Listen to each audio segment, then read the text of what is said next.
Queridos amigos, queridas amigas, queridos irmãos, queridas irmãs, aqui estamos para um momento de convivência, um momento alegre, prazeroso, aonde nós vamos, em atendimento a um convite da Diretoria de Doutrina do nosso querido Grêmio Espírita Perseverança e Caridade, tem um momento de convivência, já que não podemos estar pessoalmente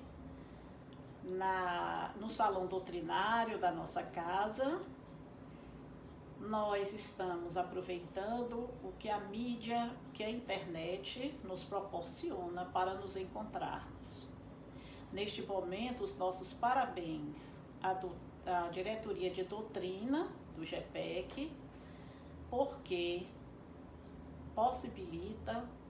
vem possibilitando desde o ano passado, desde o ano de 2020, todos os encontros que nós tínhamos pessoalmente no Salão Doutrinário do GPEC, que eram as palestras de quarta, de quinta, de sexta e sábado, e o Evangelho do domingo.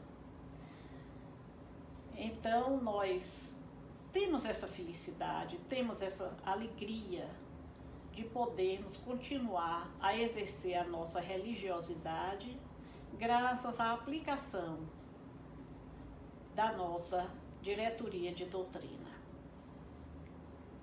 a quem nós recomendamos sempre em nossas orações a Deus, no sentido de que lhe fortaleça e lhe oriente para que possa continuar exercendo a sua tarefa com todo zelo, com todo amor, com todo carinho, como vem fazendo esse tempo todo. Aliás, como sempre fez. Vamos fechar os nossos olhos neste momento. Vamos elevar o nosso coração com gratidão ao Pai. Dizer-lhe da nossa alegria de aqui estarmos todos reunidos em nome de Jesus, para orar, para agradecer e para louvar. Que o Pai Celestial permita que os nossos espíritos mentores e que os espíritos mentores do GPEC estejam conosco neste momento, nos intuindo para que as nossas palavras sejam as palavras que transmitam fielmente o que Jesus e o que os Espíritos tão bondosamente nos ensinam. Vamos pedir também pelos mentores espirituais do GPEC, pelos seus trabalhadores, pelos voluntários, pelos seus dirigentes, pelos assistidos, para que todos nós juntos possamos cumprir a tarefa que nós nos propusemos diante de Deus.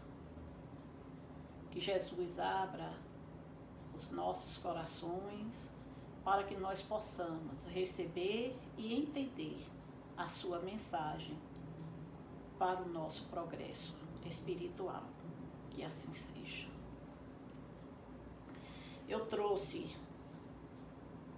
como mensagem este livrinho aqui, Notas do Coração. Este livro é de autoria de Juan Danilo Rodrigues. Ele é peruano. Não sei se encontrarão este livro nas livrarias aqui no Brasil, talvez na Federação Espírita ou na Mansão do Caminho. E tenho a alegria, a honra de dizer que o meu é autografado. Eu conheci o Juan Danilo no Congresso de Espiritismo através da minha amiga uruguaia Cláudia Isela Nunes, a quem também agradeço muito, uma pessoa muito gentil, muito educada,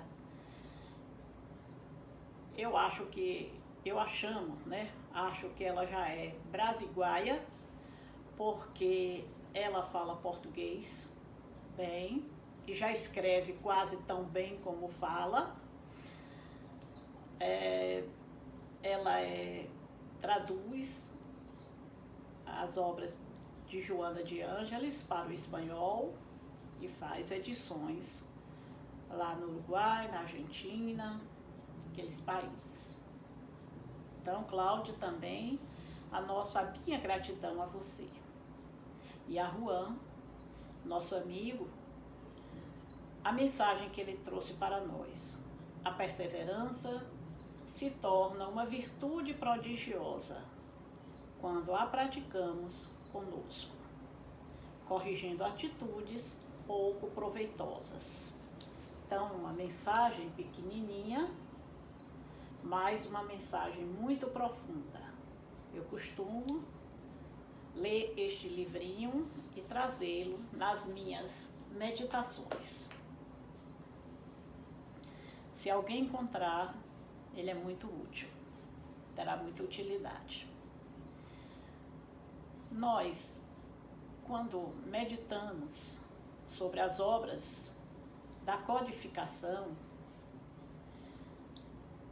nós vamos observar o zelo, o cuidado que Kardec teve com a codificação dos ensinamentos dos espíritos.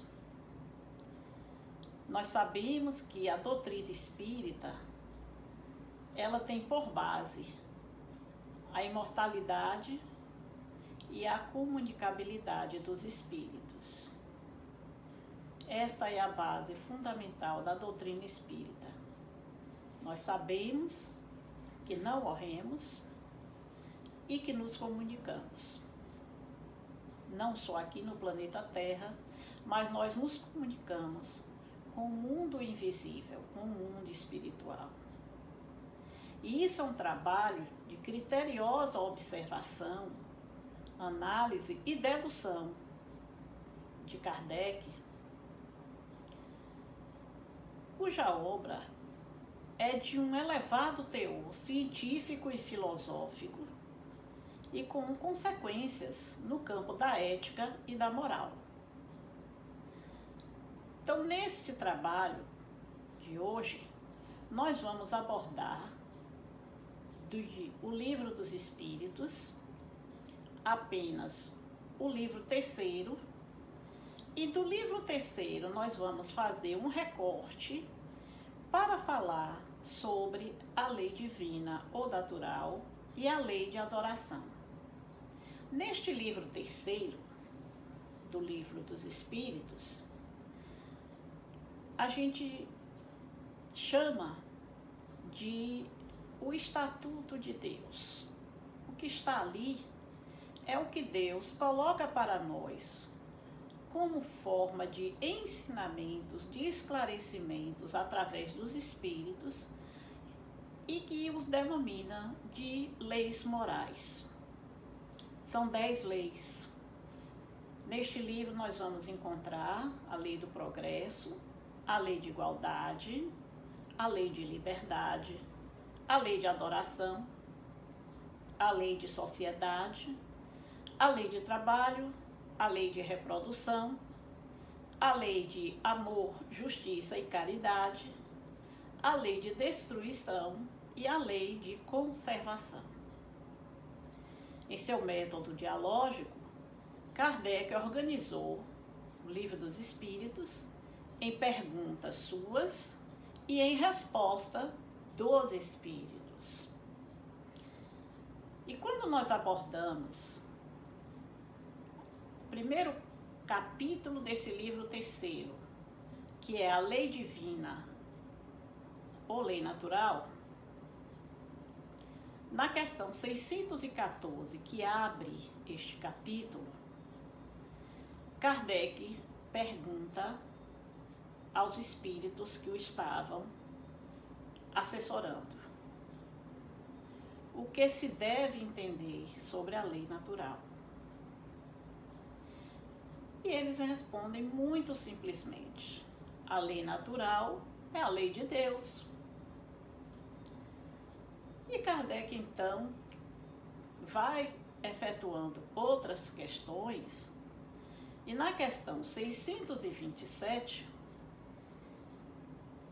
os espíritos complementam aquela primeira resposta da questão 614. Então, eles dizem que todas as leis da natureza são leis divinas. E aí eles explicam qual é a diferença entre lei divina e lei natural. Então ele diz assim, que lei divina é aquela que é revelada. Como, por exemplo, nós conhecemos os 10 mandamentos. É a lei de Deus que ele revelou diretamente a Moisés no Monte Sinai.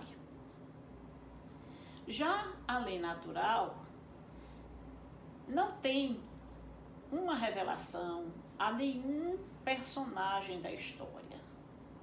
A lei natural, ela é nos revelada diretamente. Então, ela vai poder ser conhecida por nós por meio da nossa razão. Esta lei, ela vai mostrar a nossa relação com Deus e a nossa relação com os nossos irmãos. Então, elas vão abranger todas as regras da vida do corpo e todas as regras da alma. Isso é o que nós vamos chamar de consequência moral no momento em que nós analisarmos essas leis e nós percebermos que através dela nós poderemos ressignificar a nossa vida, nós poderemos modificar os nossos comportamentos. Aquilo que todo mundo chama de reforma moral, né? Ela está muito relacionada com as leis de Deus, com as leis naturais. Na antiguidade, na Idade Média, nós tivemos Santo Tomás de Aquino. Ele viveu entre 1224 e 1274. Santo Tomás de Aquino, ele foi um frei, filósofo e teólogo que viveu na Itália. Portanto, ele não conheceu a doutrina espírita, porque o Livro dos Espíritos foi lançado em 1875, mas Kardec, 1857, eu troquei, inverti, não é 75 não, é 1857. Mas São Tomás de Aquino, ele, nos seus escritos filosóficos, ele diz: a lei natural é aquela que visa preservar a vida.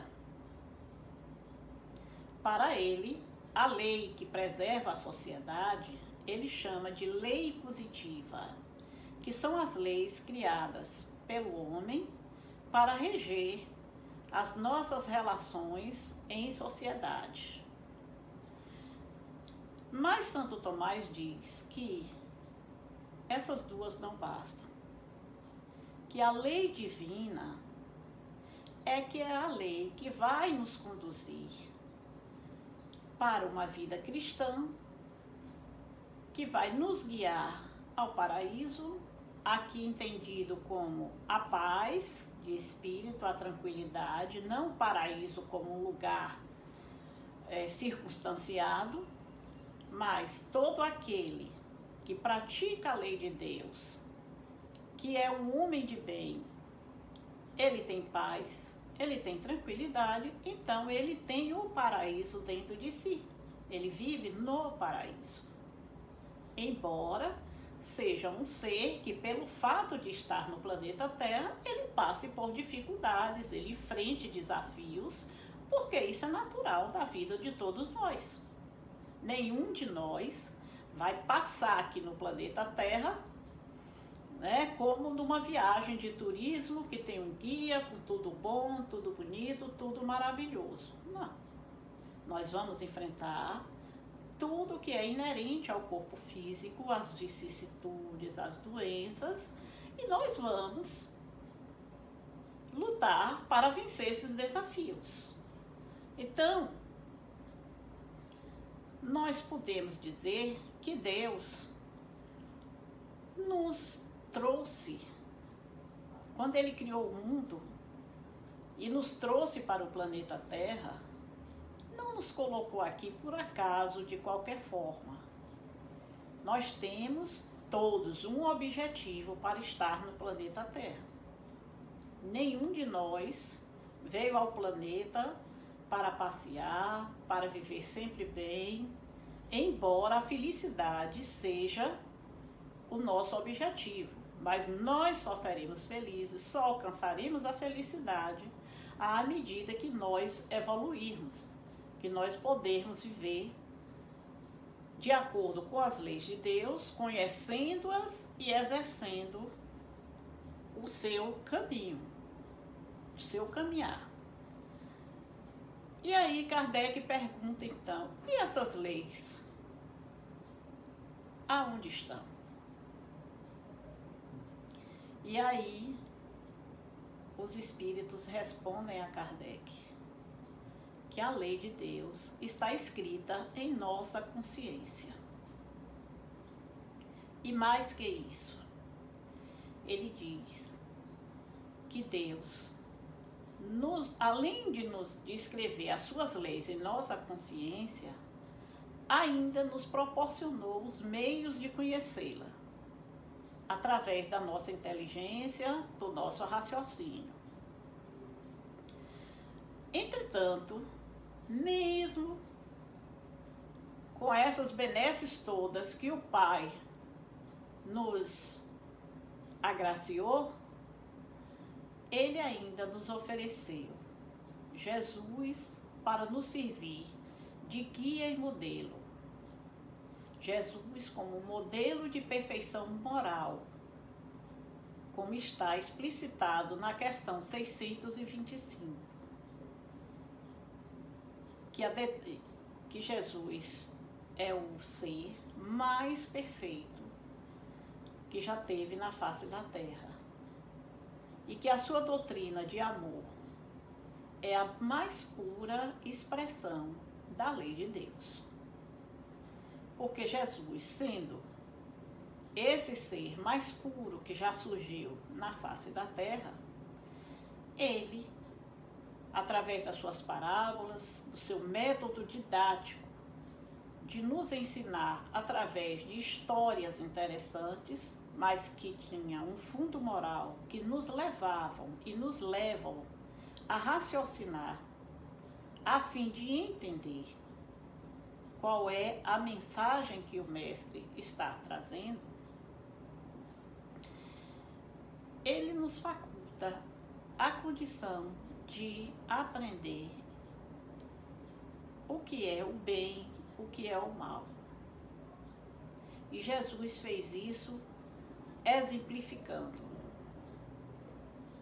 Então Jesus, para nos ajudar a ascender na escala evolutiva, mediante os nossos aprendizados, pelas experiências que nós vivemos no dia a dia, uma vez que nós fomos criados também simples e ignorantes, como nós vamos encontrar nas questões 115, 119 e 634, ele vai dizer assim, ignorante no sentido de não ter conhecimento. E essa que é a grande dádiva que o Pai nos dá, porque nós nascemos, nós encarnamos, nós somos criados enquanto espíritos, simples e ignorantes, e através das sucessivas reencarnações, nós vamos trazendo os nossos conhecimentos das experiências transatas, eles vêm em nosso inconsciente e vamos acumulando novos conhecimentos, novas experiências através de nova vivência. Então, com isso, nós vamos aprender a discernir através do raciocínio, pelo exercício da consciência, a fazer a diferença entre o bem e o mal. E por falar em consciência, eu quero fazer um parêntese aqui, porque muitas vezes a gente fica assim pensando, sim, mas de qual consciência estamos falando? Então eu vou recomendar que as pessoas que não assistiram ao Congresso Espírita, ao Seminário Espírita deste fim de semana, dos dias 5 e 6 de junho, vejam no site eventosfeeb.org.br a palestra do Dr. Décio Iandoli. Ele fez uma diferenciação de consciência muito interessante. Não vou falar, para que vocês tenham a curiosidade de ir lá assistir a palestra que ele fez, que é muito boa. Mas voltando aqui para o nosso raciocínio, os espíritos esclarecem para Kardec e esclarecem para nós que, à medida que nós formos procurando exercitar o bem conforme Jesus viveu e ensinou para nós, paulatinamente o mal irá desaparecendo do nosso mundo, do nosso viver, das nossas ações. Então nós vamos experimentar a ascensão na escala evolutiva, à medida que a nossa alma for se purificando. E nós só nos purificaremos se nós fizermos o esforço de praticar o bem. Sem boas ações, sem bons atos, e acima de tudo, sem caridade, nós não seremos espíritos evoluídos. Vamos evoluir, mas vai demorar muito. E a doutrina espírita nos ensina que nós podemos fazer esse percurso de uma forma mais consciente através dos ensinamentos que os espíritos nos trouxeram.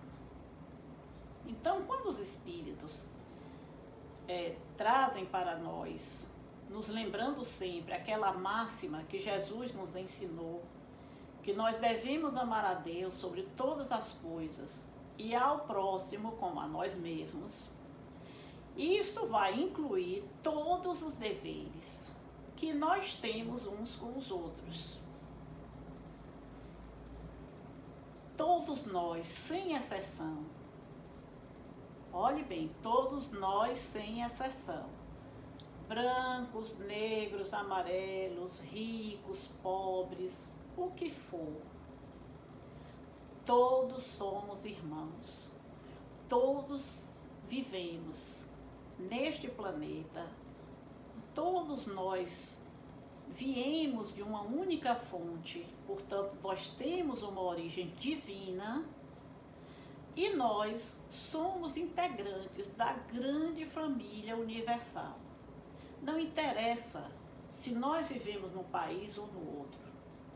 Não interessa se nós temos uma condição intelectual e o outro tem a outra. Somos todos irmãos.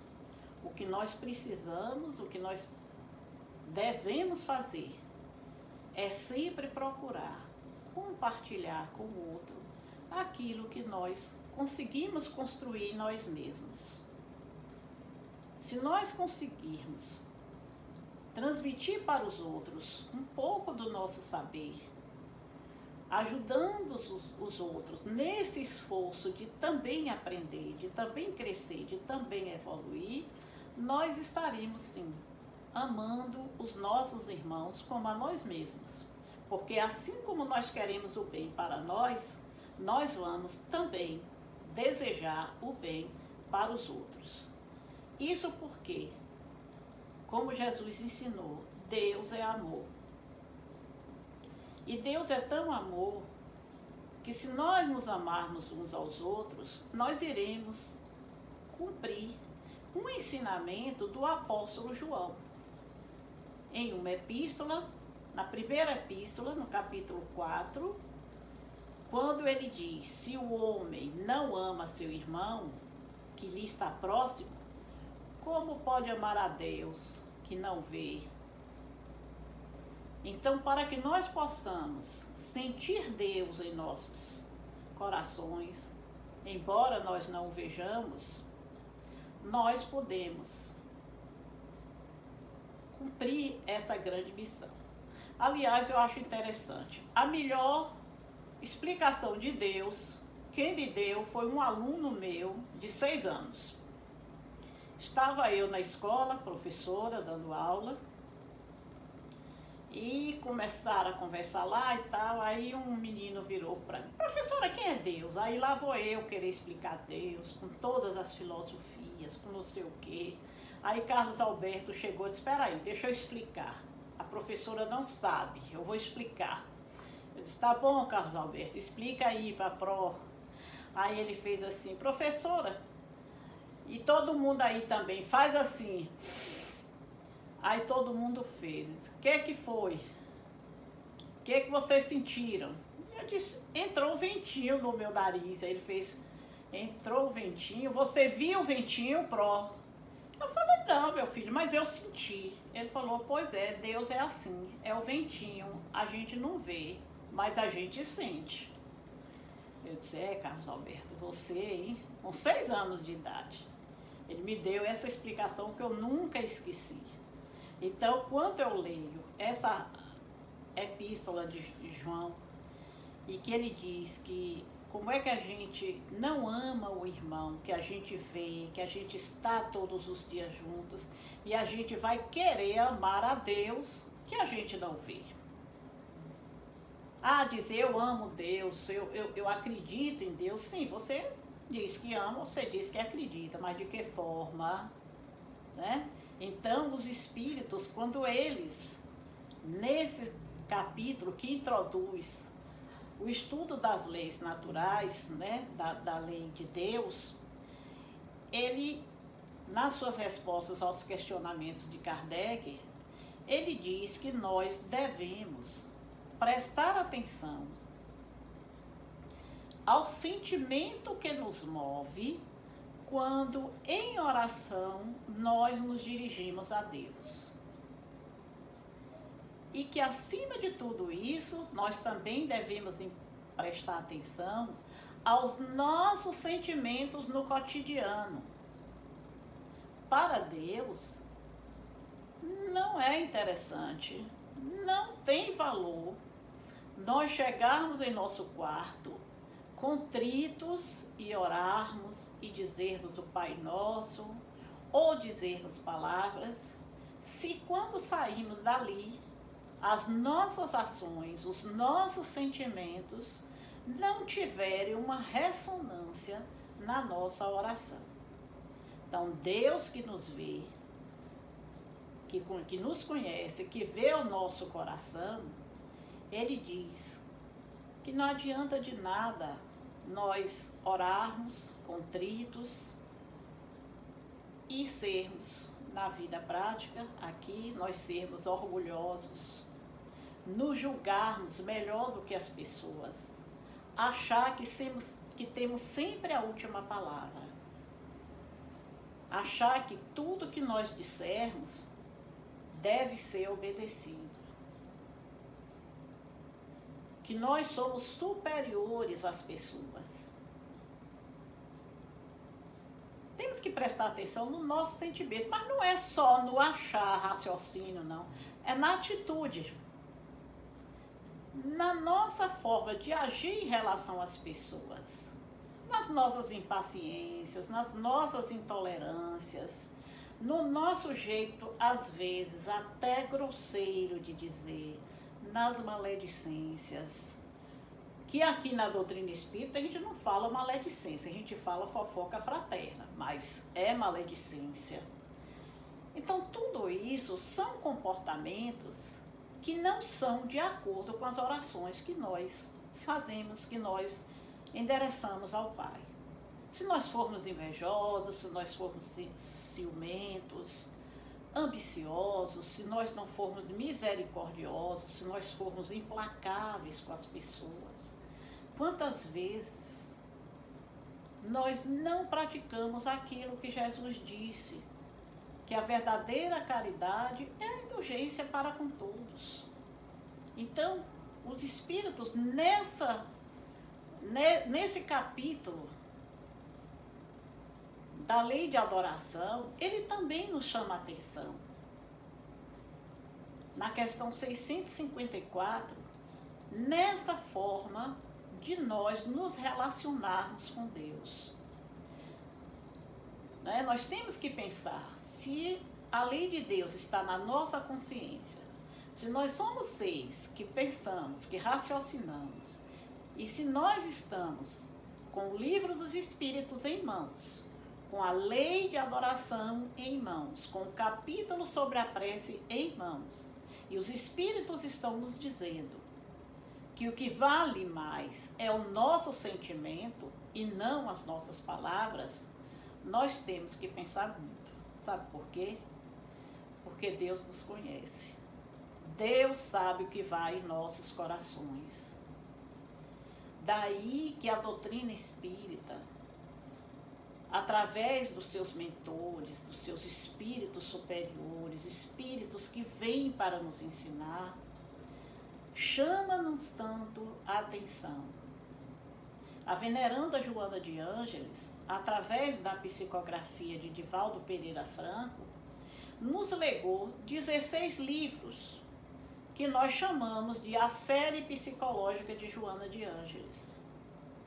Conta-nos, Divaldo, que Joana levou muito tempo, mas muito tempo mesmo, na espiritualidade, estudando psicologia para nos trazer os ensinamentos da psicologia transpessoal.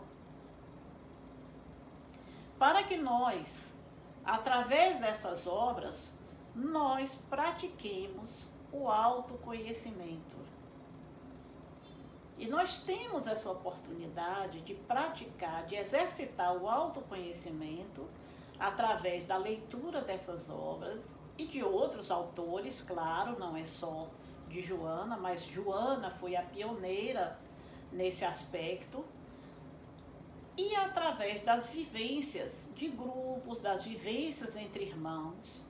O ideal era que a gente tivesse, não só na Federação Espírita, como tem aos sábados, os cursos de autoconhecimento, durante a semana também tem alguns, mas que cada casa espírita tivesse na sua casa, no seu ambiente, também irmãos preparados na condução de grupos de autoconhecimento. Para que todos nós, trabalhadores da doutrina espírita, nós pudéssemos estar continuamente nos analisando e nos orientando quanto às nossas ações, fazendo as nossas reflexões.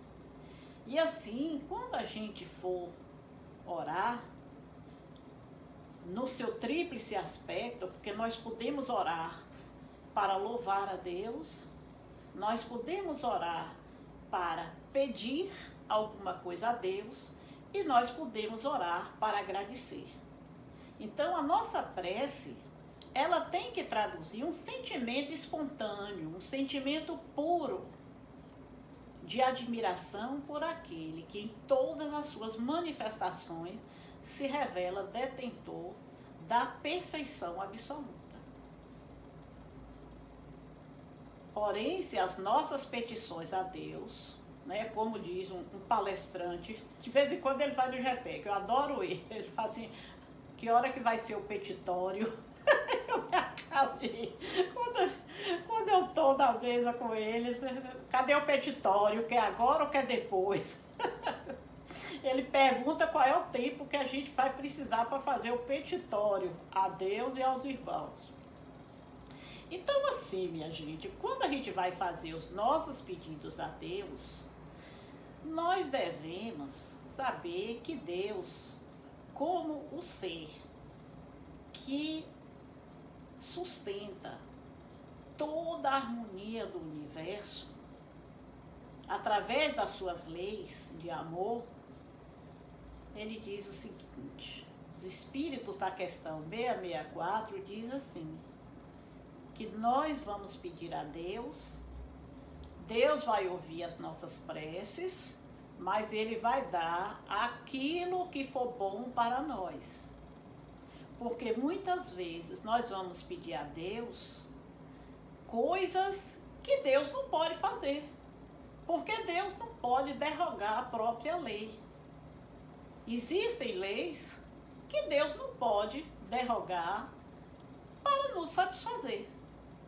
Então, nós temos que saber pedir, temos que saber agradecer e temos que saber louvar a Deus. Principalmente os pedidos a Deus têm que ser pedidos coerentes. Não vamos pedir a Deus, por exemplo, para ganhar na Mega Sena sozinho, porque Deus não vai nos fazer isso, né? Não vamos pedir a Deus para que o nosso pai ou a nossa mãe não morra nunca. Não, eles são espíritos que algum dia eles irão desencarnar, como nós também iremos. E nós teremos a oportunidade de encontrá-los na vida espiritual ou de reencontrá-los em um eventual retorno para a Terra.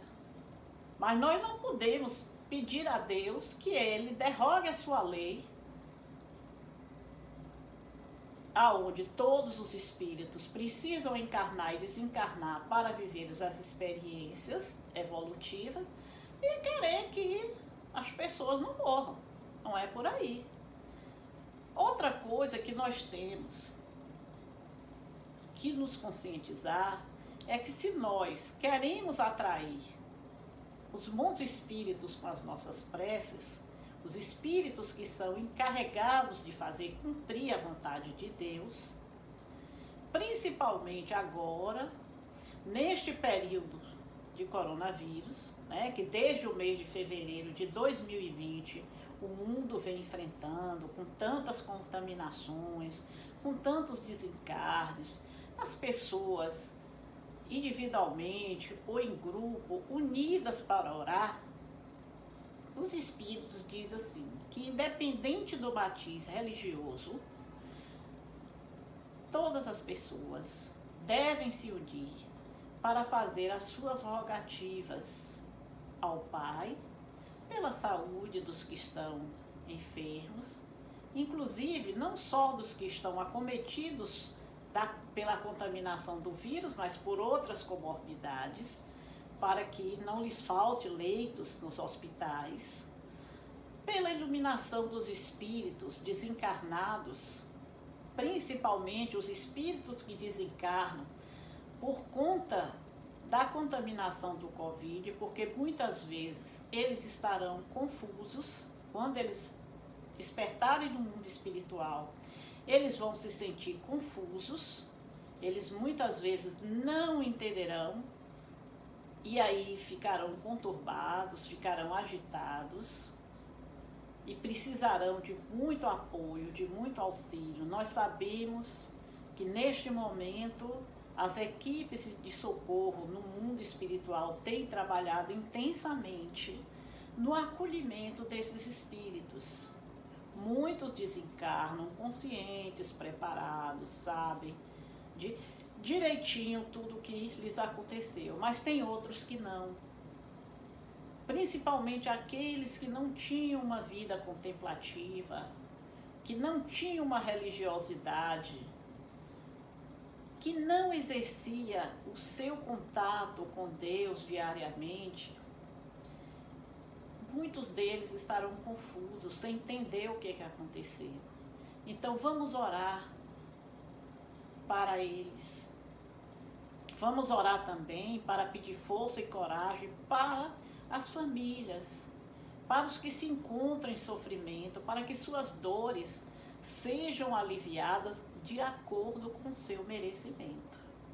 Nós não podemos pedir a Deus que alivie uma dor que eventualmente um espírito, um irmão esteja passando e que aquilo seja do processo mesmo de evolução daquele espírito. Nós vamos também,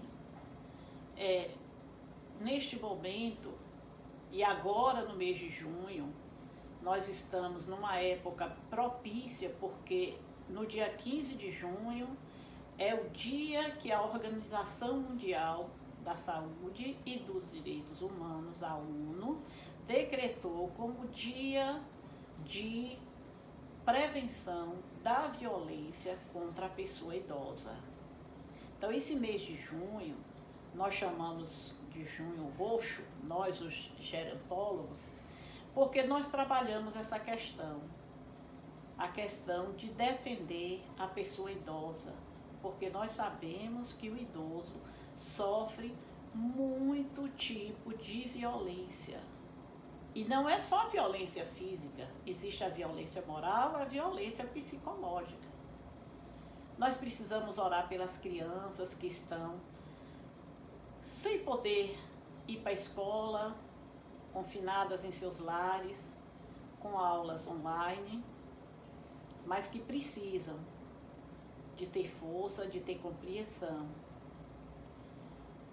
Então, meus amigos, são provas que nós podemos dizer que são rudes. Mas o que dizer dos médicos e todas as equipes de apoio que estão nos hospitais cuidando de todos? Estão todos muito sofrendo. Todos estão esgotados, estafados e sem condição de repor a força. Porque a cada dia aumenta. Quando a gente pensa que está melhorando, a onda de contaminação aumenta novamente. Aí lá vai todo mundo, as UTIs todas lotadas novamente e todo mundo na luta. Quantas vezes nós temos que pedir e agradecer a Deus pelos cientistas que num tempo recorde descobriram a vacina. Vamos agradecer muito, muito, muito a Deus. Vamos louvar muito ao Pai por esses irmãos. E tem uma oração que eu acho que é difícil, tem muita gente que não quer fazer, mas é necessária e é obrigatória de fazer. Vamos orar por todos os dirigentes de todos os países do mundo. Nós temos países onde os dirigentes são preocupados e procuraram tomar todas as medidas para conter a contaminação do vírus. Mas temos outros países onde isso não aconteceu. E por conta, talvez, de uma hesitação na ação, esses países enfrentaram provas e dificuldades mais acerbas. Mas vamos orar, vamos pedir a Deus que ilumine esses dirigentes, porque eles também são filhos de Deus, eles também são da nossa família. Então vamos pedir a Deus que cuide desses nossos irmãos. Nós tenhamos em mente que o veículo que conduz a prece a Deus é o pensamento. Outro dia eu vi na internet aí um negócio muito interessante, um neurocientista dizendo que o lugar onde as preces são mais sinceras são nos hospitais. Porque quando as pessoas veem os seus familiares em situação de risco de morte, é o tempo é a hora em que as pessoas pedem com mais fervor a Deus pelos seus familiares. E é neste momento que se vê que a força magnética do pensamento, as ondas de pensamento, alcança muito a Deus. Mas temos que saber que nós temos que orar com sinceridade, com humildade, com fervor, rogando a Deus, mas deixando nas suas mãos a decisão pelo que deve nos acontecer. Porque nós precisamos, se nós estamos necessitados, nós precisamos reconhecer que Deus é o nosso Pai maior. E assim, meus irmãos, levando em conta o pensamento de que nós devemos nos ajudar para que o céu nos ajude, nós estaremos certos de que nós alcançaremos sim a misericórdia do Pai. Porém, ela virá no momento certo, conforme está explicitado na questão 658 e nas seguintes. E por fim, obviamente, nós não devemos nunca esquecer de apresentar a nossa gratidão ao Pai por todas as bênçãos com que Ele nos felicita a existência, mesmo com todas as dores, com todos os sofrimentos. Mas vamos agradecer a Deus todos os favores recebidos, todas as graças alcançadas e todas as vitórias conseguidas. Que Jesus nos abençoe, nos ajude e nos oriente em todos os dias da nossa vida. Muito obrigada a todos. Que assim seja.